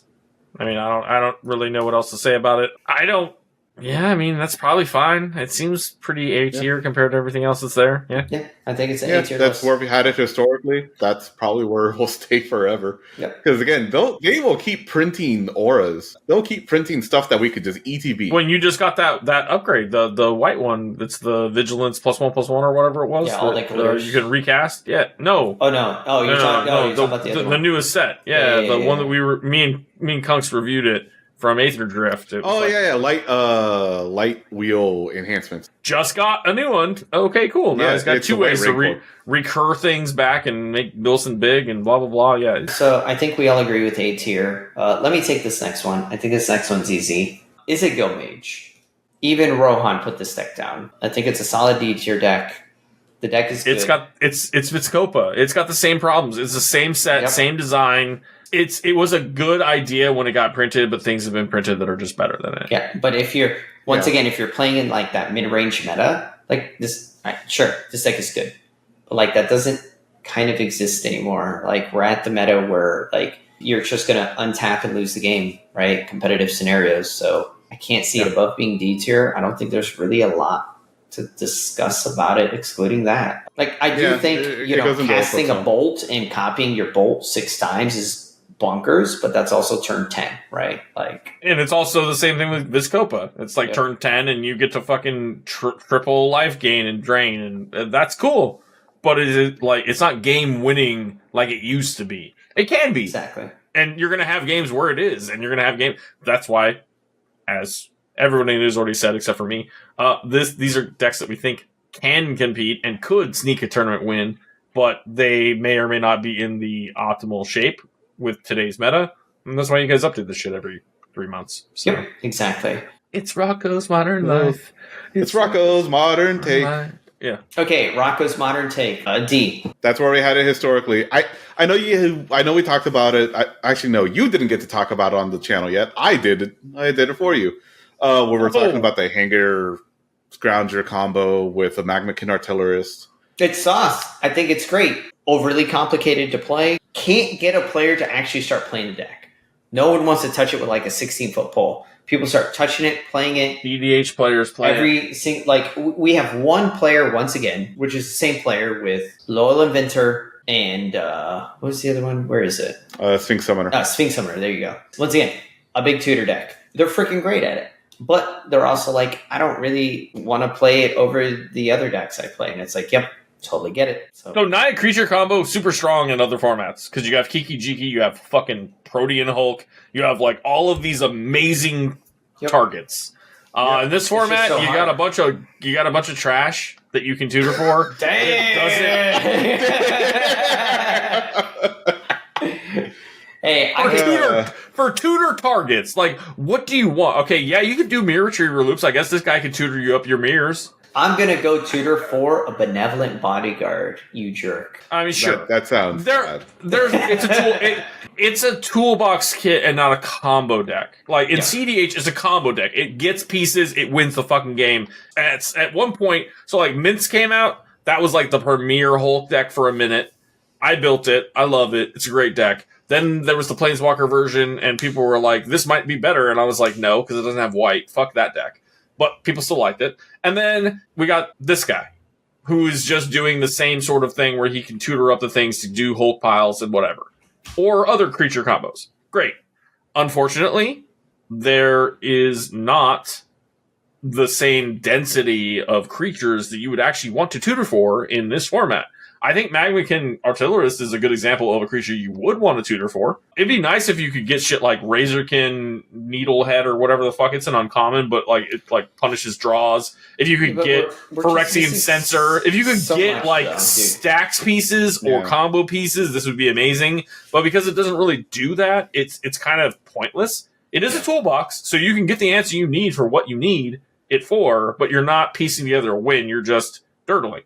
And what did we say about other decks that dirtle? Well, they're D tier. So, D for dirtle, right? Yeah. Are they not all dirtling lists? Yeah, actually, kind of how I feel about the next one. Look at that. The mouse. I don't think dirtles. Loyal supported. The mouse just wins. They're not dirtling. They're like trying to get you dead. But it's funny that I just made that correlation, and here we are. Yep. I agree. Yeah, Franklin just goes to the front. Yeah, because again, at least those two try to win actively. Once again, Composite Golem. Let me take this one. I think this one's easy peasy. Well, similar players are on Loyal Inventors, Sphinx Summoner, Rocco, and Composite Golem, because if Composite Golem, in my opinion, if you play the deck to its maximum capability, you're going to play some sort of combos. A lot of the best variants of the deck we've seen, and that's why it's here, is based upon like pinger style strategy. You're going to have some sort of like combo loop in it because you get to play all 5 colors and you're able to have all. You can literally play all of the combos that exist in the format in a 5-color deck. Exactly. If you want. Although I think they recently cut it down from 5 to 4 colors, but. I'm just saying, you could potentially play this as a 5-color deck, and you could potentially make it a smorgasbord of all known combos that are in all the rest of these decks, and potentially have the ability to pull those off, but you would have to balance it so exquisitely to the point where like you have enough draw, enough interaction to stop people from winning, enough grave hate to stop those people from winning, enough draw, as I say, enough mana production so that you're able to pull your combos off, maybe enough tutors, you can run every single transmute spell, so like you probably could pull off some like combos, but it also feels like it doesn't actually ever get there. Every time I've played against this deck, it dartles and does nothing. I assume it has wins, but like I have never seen it. Yeah. It's a Songs of the Damned deck. It's a, what is it called, Franklin? The 60-card variant? Cycle Storm. Yeah, that's the most successful variant. Cycling it, yeah.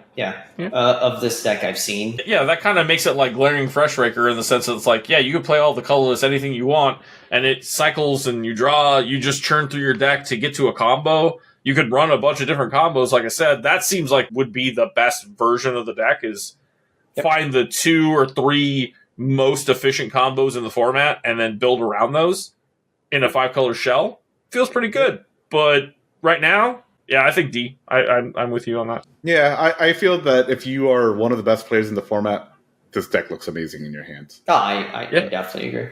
Definitely agree. We misplay though, so let's move on. Yeah, Melik. Yeah, you want to take it, Franklin? Take it. Go for it. Yeah, I still really like Melik. I know it can do well. The only problem Melik has is that it's 6 mana. That's its only problem. Because once Melik is on board and Melik gets to untap, you're losing. So theoretically, what is the best turn? Like turn 4, turn 3? It could turn 3 because you can get a ritual plus a rock. It could potentially. So the turn 2 is possible, but turn 2 involves cards on your library, not in your hand. So you would have to have this many good cards. Are you talking about winning the game or casting the commander? Winning the game. I was talking about just casting the commander. You're way the fuck ahead of me. I was saying, okay, so like he's 6 mana, so most time you're probably getting him out at best like turn 3. Your turn 2 example sounds like, old turn 0 wins in CDH, which just don't exist anymore. Yeah, agreed. I'm thinking turn 3 because like at that point you have 3 lands, you've already played out a rock, and you have a ritual in hand, and you get it out. Maybe you have a 1 mana spell that you can copy, or off the top you can copy, and then in your fictitious never happened before turn 2 win. How the fuck do you even win with that? That's crazy. That's like how it's rough enough to win turn 2 in CDH. I don't know how the fuck you would do it in this format, but yeah, it's too expensive. It does things. It does give you pseudo card advantage because you get to see the top card of your library, and if you can manipulate it with cycling and or surveil, which is probably not really in these colors in this format. It's fine. It's just a little bit complicated too, because like because if you copy 2 brainstorms, you can still cast a card in between the 2 brainstorm copies. Mm-hmm. The deck is hard to play. I think the deck is very hard to play, right? Because if you crack a fetch land and you're like, hey, I'm going to go fetch, and then the top of your library is revealed, you have a brainstorm, right? So you're like, cast brainstorm, and then you crack your fetch land, and then you see the top of your library before the brainstorm resolves. You're like, oh shit, this card might win me the game. So you end up doing a bunch of random shit in weird timing. Like, the deck is really wonky in that way. But the deck is one of the decks similar to like Hollow Marauder, where you're like, hey, are we playing the slow grindy game and no one's trying to like blitz me? Like, there's no Dargos here? Arabella's not here? It has that fake, or that giving out information problem too, though. I don't disagree. If the top card's revealed, Dargo player doesn't come at you because you have a bounce spell on top. They go after somebody else. This guy doesn't go for his win because he sees his counter spell on top. He's going to wait for you to use that on somebody else's thing so that he can then go and win. That makes it a disadvantage. I would say no higher than C, personally. No, I was going to put it in C anyway because it's good. I was going to vote in D, Franklin. Can I convince you, Franklin, before you finish that thought? Can I try? Yeah, go for it. The top 2 D tier decks that you have right there can blitz it. Composite Golem and Melik are kind of actually literally doing the same thing. Let's just hang out. Let's do our thing. Right. I think it could be Kutzil. I think it could be the next 2. But Teshar and Melik are, once again, they're really doing the same thing. Yeah. Dirtling. D for Dirtle. All right, fine. Let's talk about another Izzet Dirtle deck. Ooh. Hot take. Yeah, but that Dirtles we can actually win, because there's combo variant that can win a little faster, and then there's just overwhelmed. I'm high on TPI. I've literally never played it, but I have just seen it do some fucking crazy shit. I'm high on TPI, but that doesn't mean I think it goes really any higher than... It's not a D. Even though it does Dirtle, it's not a D. It's more of a churtle. I think it's a churtle. It's a chortle. It's a churtle. Churtle. Yeah. We're going to add a new... Churtle. A Squirtle is going to be our next tier. I like TPI, and I've seen players play it in wide, and I've seen players play it in a combo variant, and I think both can have their strengths and weaknesses. So which one do you think? I think it can win against any of these B tier decks for sure. Okay, which one do you think it does? Where do you think it deserves to be?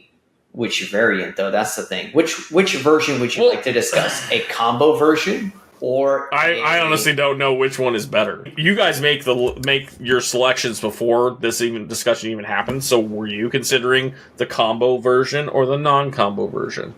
I think the Ashnod's version is just superior. So it's a non-deterministic combo. Just like Zada. So you put an Ashnod's in place. Okay, so then we put TPI right next to Fleshraker, we call it a day. Because that's exactly what Fleshraker is. Non-deterministic, can get to a combo. Kind of with it.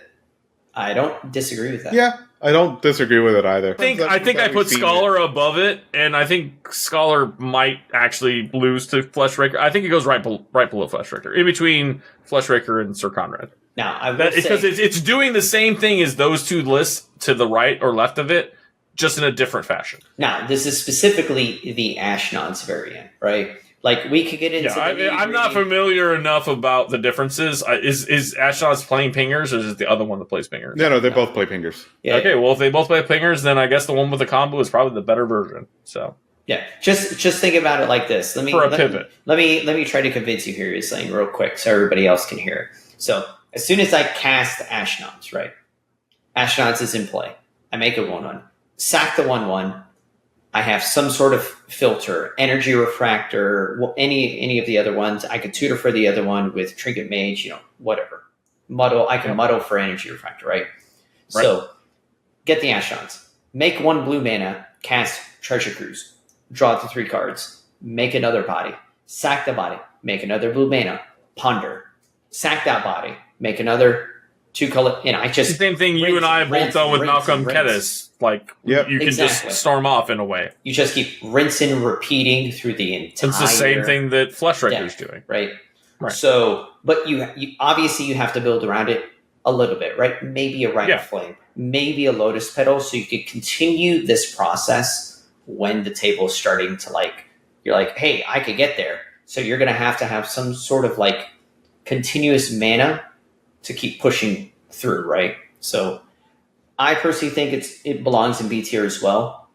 Only a version with some sort of non-deterministic win. I'm not high on I used to love the Knack version, but that was like a year and some change ago.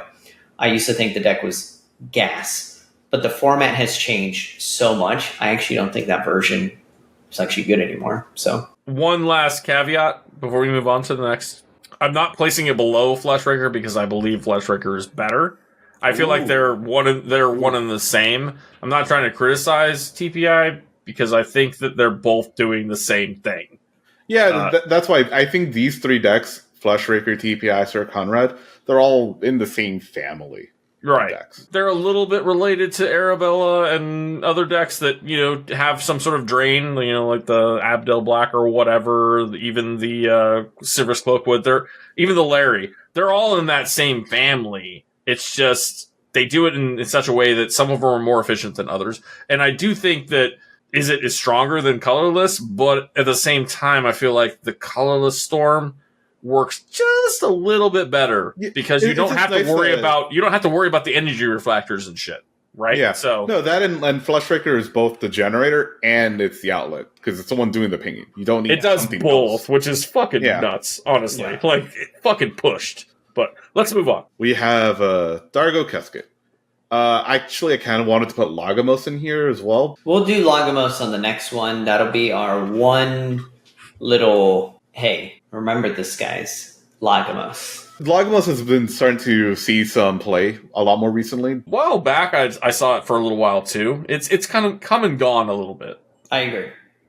Yeah, but Lagomos, I'd say Dargo Kesket and Lagomos kind of have the same game plan. Just that Lagomos is able to actually tutor for its win, while Dargo Kesket has to go draw for it. But Dargo Kesket also has a backup plan of punching people in the face with Dargo.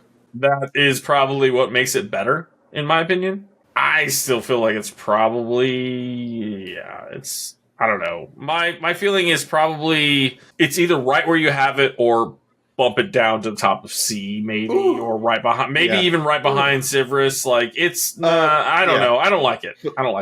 Okay, but really quickly, I guess we should say how Dargo Kesket wins. It's just by recasting Dargo a million times. Lagomos wins by doing the first day of class loop with another ETB pinger. They both have, I love first day of class combo. But yeah, they both have, I forgot the name of it. I want to say Thermocubus, but I know. Yeah. No. Thermopod. That's what it is. Yeah. You're talking about the sack creature. Yeah. Because Lagomos has the persist loop in it. I don't know if Dargo Kesket does. It does. Dargo Kesket doesn't. Oh, it has it as a backup. Yes. No, not a backup. It has it in there because it's easy to accomplish. Right, because anything you can do first day of class efficiently, that's a pretty good win con. The only issue is that if you aren't running your Pyroblast type effects, you might get countered and not have an answer. Dargo wants to be played early to get rid of the player that has the counter spells if you don't see the Pyroblast. Right. So you just pound a player out of the game with your Dargo. You're attack you, attack you, attack you, attack you, attack you. You killed it, play it, attack you, attack you, attack you. And you just get them off the table. and you're like, haha, they're gone. Go for the real win now. I think I'll always put Dargo Black high, just solely because Dargo anything? You have Burnt Offering. Well, you have Burnt Offering in Dargo Black. Ooh, so that's spicy. 1 mana, get 7 back. Sure. Best ritual in the format, for sure, if you could do it. So, where do you want to put it?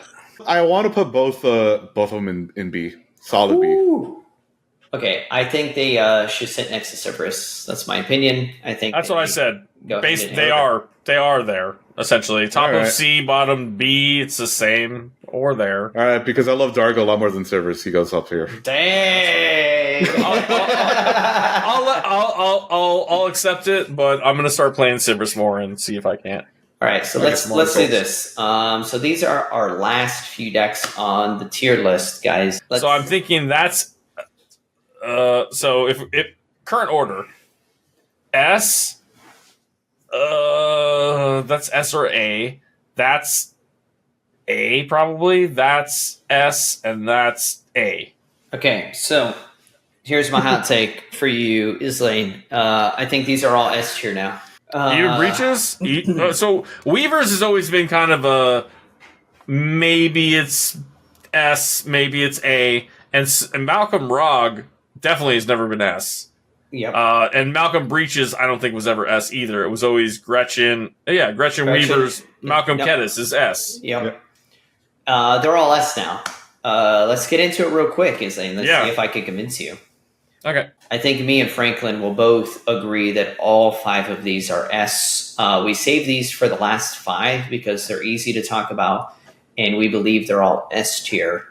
But our job here is to convince you, Islane. So, Gretchen, I think, needs no convincing to anyone that it's S tier. It's S tier. You have the Arboreal Breeze color line. You're freed from the real deck. You have Outlet of Gretchen. S tier. Wipe your hands. Guys agree? Can we move on to the next one? Yeah. That is the top of S tier. That is the definitive top of... Whoa, calm down. That's actually my hot take. So one of my hot takes is actually me saying Gretchen belongs in A and Weavers belongs in S, because Weavers just feels a lot more resilient and slightly faster. So, truth be told, I have not played either. But yes, I will agree with you. The Weavers is faster, but Gretchen has just felt to me to have proven... Fucking Puzzle played it with no islands and still beat my ass. So I can't be convinced otherwise that it's not the top end of the format. You could. It's our Kinnan, it's our Thrasios, it's both. It's everything you want it to be. Hang on. Gretchen is our Thrasios. Weavers is our Kinnan. Sure, I'll give you that. Okay, so top 2, interchangeable, those 2 decks. Yeah. Now, Malcolm Kedis, I argue, is the third option, period. And the other 2 you need to convince me of, because I think they're A. I don't think they're S tier. Let's bang it out, Franklin. I'm going to take Malcolm Rog, Franklin. I'll let you take Malcolm Breaches. Okay. So, obviously, Franklin, Rohan plays Malcolm Breaches, so that'll be easy for you. But let's and Kunks was the one who took it to the final the one time you guys all played it. Mm-hmm. So I think he's qualified to speak on it. Exactly. So I'm going to speak here about Malcolm Rog, you guys. You guys probably didn't think this deck could be S tier.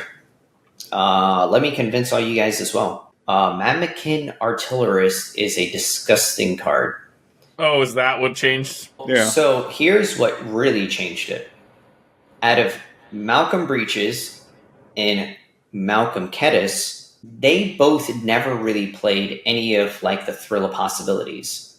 Malcolm Rog has always played all of them. The reason it does is because it's trying to burn through his deck as fast as possible, because it has the Rog, it has the more rituals. It's literally trying to go turn 1 Malcolm all the time, right? It is turbo-y, yeah. Yep. The fact that deck is always trying to do it, it gave this deck a way to stop being after turn 4, if I'm not playing the game, I just never play the game again. It gives that deck the mental discipline and the Mammakin Artillerist line to actually push into the long game and actually grind it out with your other opponents, which is what is the artillerist line in that deck? Artilleryst is very easy. Magmakin Artilleryst, whenever you discard a card, each opponent gets dealt 1 damage. It's already a pirate. Mental Discipline, it's a 1 colorless, double blue enchantment. 1 colorless, 1 blue, discard a card, draw a card. So you can just loop as long as you can make mana. Yep. Well, if you have Malcolm in play, Magmakin Artilleryst already is a pirate. So the game ends right then, right? You don't need pirate changers. Yep. It literally is. Mental Discipline is the pirate changer you need, and Magmakin Artilleryst is the pirate you need, and you just win the game outright. So let me ask you this: you just made an argument to like remove all the rest of the pirate changers to slot in removal well, or card draw or whatever. No, you don't. Well, hear me out. So, like, the argument I'm hearing is, okay, this is the thing that you need to do the thing. So that's great. And in that regard, you could then free up slots for other things. More counterspells, more interaction, more whatever. And notably also that the enchantment you just mentioned is tutorable with Drift. Correct. So you have a way to tutor for it. So that's cool as well. So you can eliminate the pirate changers and then add other stuff, and then this is your ace in the hole. You can tutor for it, blah, blah, blah. You play it, somebody counters it. You don't have a counter spell in hand. Do you have redundancy without other pirate changers or without anything else that a normal Malcolm list would run? No, you do not. So so that's why you wouldn't get rid of all the rest of those pieces, I suppose. Correct. Yeah, no, that's why we weren't. Yeah, that's why we didn't say that. Yeah, I was making an argument from like the point of a person who's like a detractor of the list. Yeah, so, correct. Just so to hear. That's actually why it makes the list stronger, and that's why I actually believes it belongs in S tier. Is Lane for exactly what you just said. What you just said is perfect. So we keep our pirate changers because some of them actually have different purposes, like turning our dude into a 4/4 so it doesn't need a bolt, right? Pumping 2 random creatures we have to get into damage and trade resources, right? Trickery Charm has a mode that I know Franklin wants to say. I'm not going to steal his thunder here, but we're going to talk about that. You know what? Go for it, Franklin. Hit us with the other mode. Yeah, just being able to look at the top 4 cards and rearranging them for just index is totally cool. Yep. I think, Gator, you said that you've been doing that a lot more recently. I do all the time. Coming into this, knowing the way the list was played before without the Magmakin or any of these changes or things that you talked about, I would not have said it was S tier.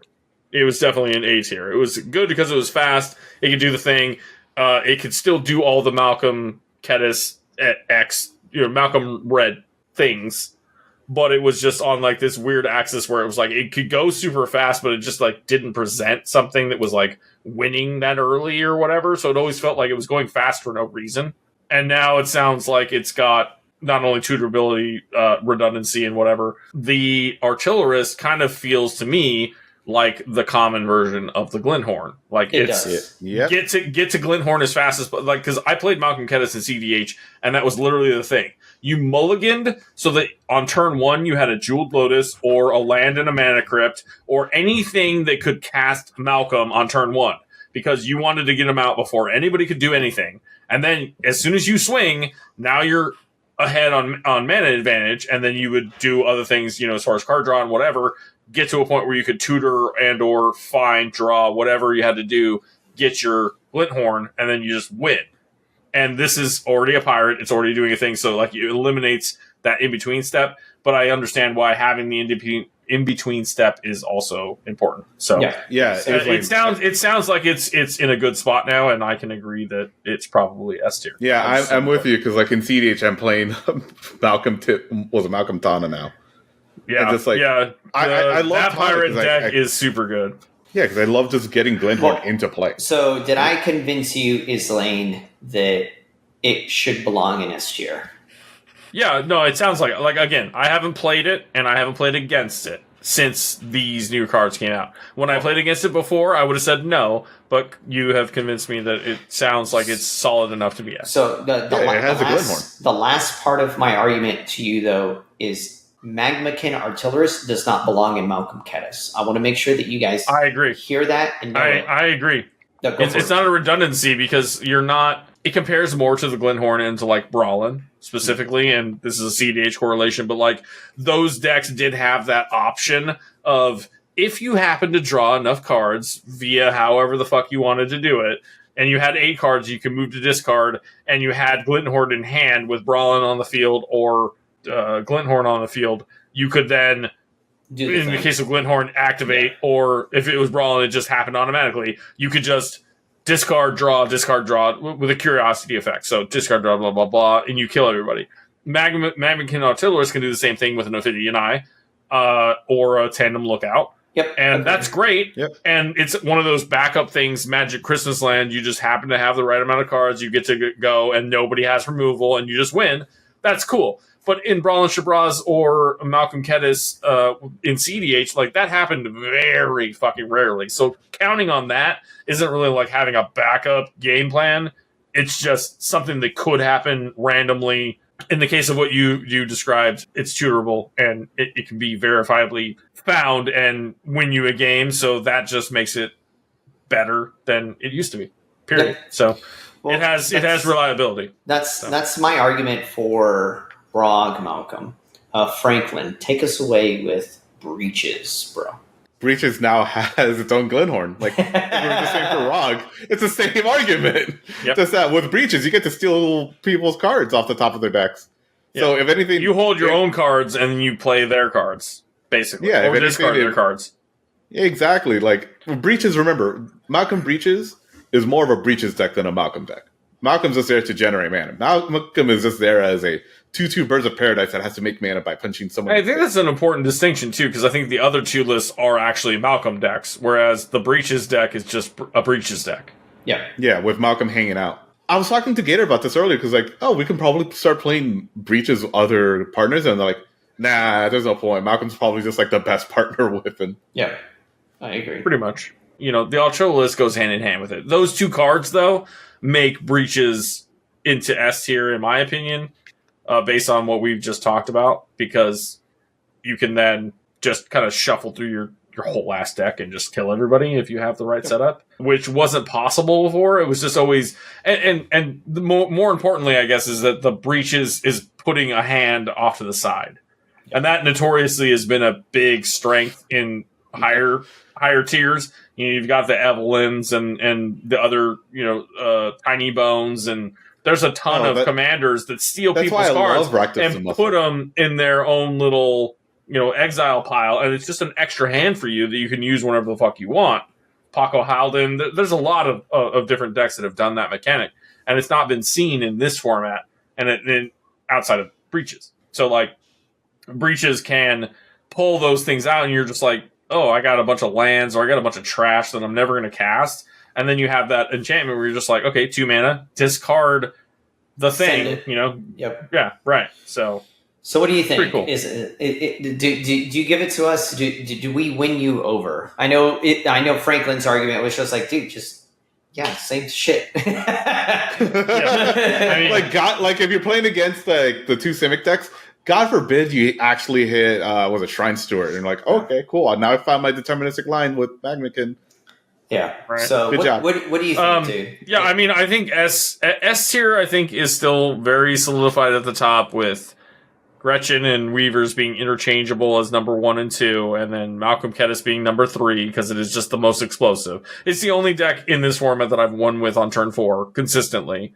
Yeah. I can't say that about any other fucking list. Like, the best I've done besides that is probably like 7, 8, So, and most decks are like 10 plus because that's just my play style. But I think that top end is pretty solidified, and it's probably going to be that way for a long time unless something really busted gets printed.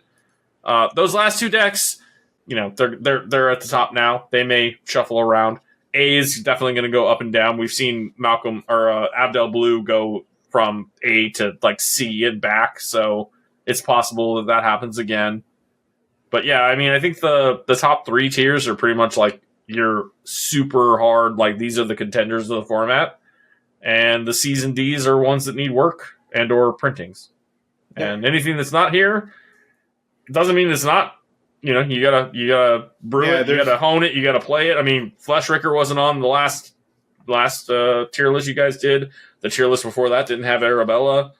And those are just two decks that I worked on. We had a tier list without Zada on it. So, like, dude, like, Right. there has been so many different variations of this list. So I think we're pretty well honed in at this point. It's also subjective. I mean, we're three people pulling from experiences that we know and pulling from tournament data. And other people might just want to strictly stick to tournament data, and that would change this list around. Other people might want to ignore tournament data and just take gut feelings. You're gonna like what you like, and you're gonna play what you like, and you're either gonna be successful or you're not. And some of these decks that we've already discussed, people weren't like the deck itself wasn't necessarily like the thing that made it win. It might have been just the pilot or a combination of the two. It goes back and forth. So Yep, I agree. But with all that said, Franklin, again, can you take us home, my bro? So, like Islane said, if you don't see your favorite deck on this list, it's not that we don't think it's bad. It's just we're not thinking about it right now. Yeah. Well, I wouldn't go that far because there's probably like I said, there's a couple of decks on here that I wanted to put on here, like Lagomos and probably like Simic Slime on here as well. I think it's a bunch of pretty cool decks, dude, for sure. There's a whole bunch of really cool decks. Just that PDH is still a very open format. It's just as simple as that. If you want your deck on here, to prove us wrong, come play with us on Thursdays. Like, we're very active throughout the whole week. We have a whole bunch of people playing constantly. Link to the Discord is down below. And if you wanted to support us over on Patreon to help Islane pay his bills and keep the lights around and, keep the production high up, support us over on Patreon or become a YouTube channel member. We're also on TikTok, Spotify, so throw us a follow over there. Yeah, the last caveat I have for you guys is if you want Islane to continue doing that dance over on Patreon, definitely go support him, and he'll continue to do whatever that thing was. I didn't get to see it. But with that, Franklin, always thank you. And you guys, please comment down below. Please, now we rip our skirts off. No. Thank you for watching. And if you want to support the channel, please subscribe and join the Discord in our link below. And become a member over on our Patreon. Shout out to all of our patrons: Eric, Cobraman, Aaron, Dax, Devin, NYC Burrito, Little Rat Lotad, Frank, Scoob, HZ, and Too Much Do. Thank you for all of your support.